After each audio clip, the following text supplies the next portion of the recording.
So with 62 days left until Election Day, it's clear Donald Trump's campaign is on a roll. But is this a signal that Hillary Clinton, her unfavorables are adding up, the email controversies are adding up, or maybe all of the above, chipping away at her support? Joining me now to discuss, Tammy Bruce, Mike Tobman, and Van Hipp. Van, I'll go to you since you're remote. Listen, you've talked about this a lot. You were the guy for the last couple of months saying the polls are going to go up and down, and when we get into the final stretch, they'd be very tight. But are you surprised at how quickly they tighten up? I am, and I've been saying too, Charles, at some point we're going to reach a tipping point, almost like death by 1,000 cuts. As more and more revelations come out in the Clinton Foundation and more of her emails come out, we may be seeing the beginning of that tipping point. But he's still got an electoral college challenge. He's got to win states like North Carolina, and we've got an interesting development in North Carolina right now, Charles.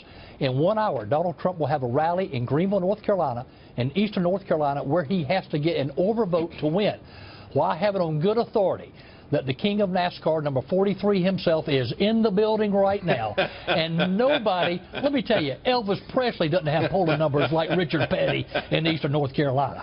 Oh, my goodness. I tell you what, maybe Hillary could get little E. Maybe she'll get Dale Earnhardt Jr. But to your point, no one can touch the king. All right, Tammy, on that note, it is interesting because there were a lot of other polls out today. The Washington Post had this ambitious thing when they did all the states. But here's the funny thing. I mean, North Carolina, a swing state, maybe some other states that aren't normally swing states.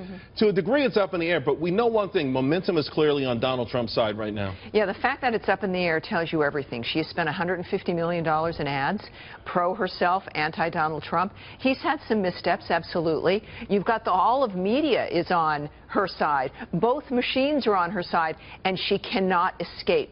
Now, this tells you the mood of the country. Also, she's running as the incumbent. When you can't move past 50% or have a comfortable double-digit lead as the incumbent, you lose effectively. Now, I will also remind everybody, the McCain-Palin ticket was 8 points ahead in late September. What these polls tell us is that things change, right? What's coming up are the debates. Right. And so they will go into those debates even, but that is still bad news for Hillary Clinton. And it's also about the ground game in the swing states.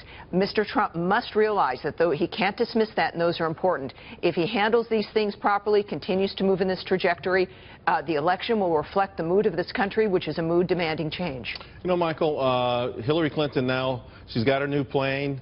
She's talking to the press all the time, all of a sudden. I don't know if we count those as official press conferences, but certainly she understands that maybe in the month of August, she went to an old school playbook. She took the month off to raise money. She raised a boatload of money, a ton of money, which to Tammy's point, she's going to need, maybe even more.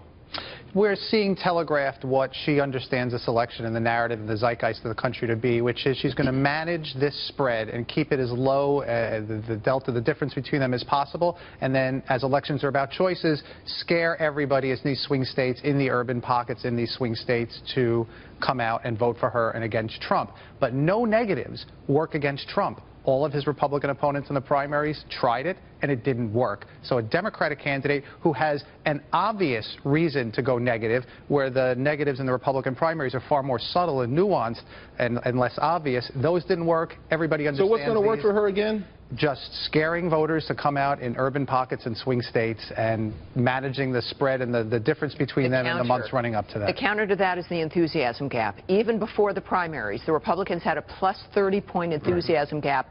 That remains.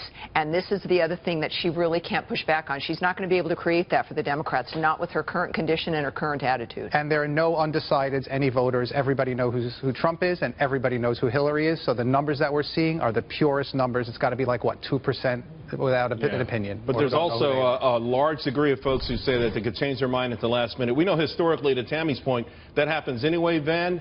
But, you know, I do want to get back to this enthusiasm issue, because this CNN poll, there was actually a couple different polls within a poll. Hillary Clinton still had a 3-point lead amongst registered voters. This likely voter lead that Donald Trump has surged into reflects the enthusiasm that we see with these humongous crowds where people gather at the airport, they line up the streets, they go around the block 4 or 5 times at these large arenas. That's reflected in this particular poll, and I think a lot of people in the Trump camp have been waiting for this to be reflected. Well, they have, but the polls also showed that the average voter is less motivated than any general election, any presidential election in the last 30 years or so in this country. And now that is the one point that has to be a concern for Donald Trump. He's got to have a good GOTV, get out the vote technology platform. He doesn't have it. However, Reince Priebus has done an awful lot in the last 4 years to beef up that get out the vote technology platform of the Republican National Committee. We're going to see just how good that technology platform is, because Donald Trump has got to have it. And he's winning with independents, but he's got to make sure his people get out to vote.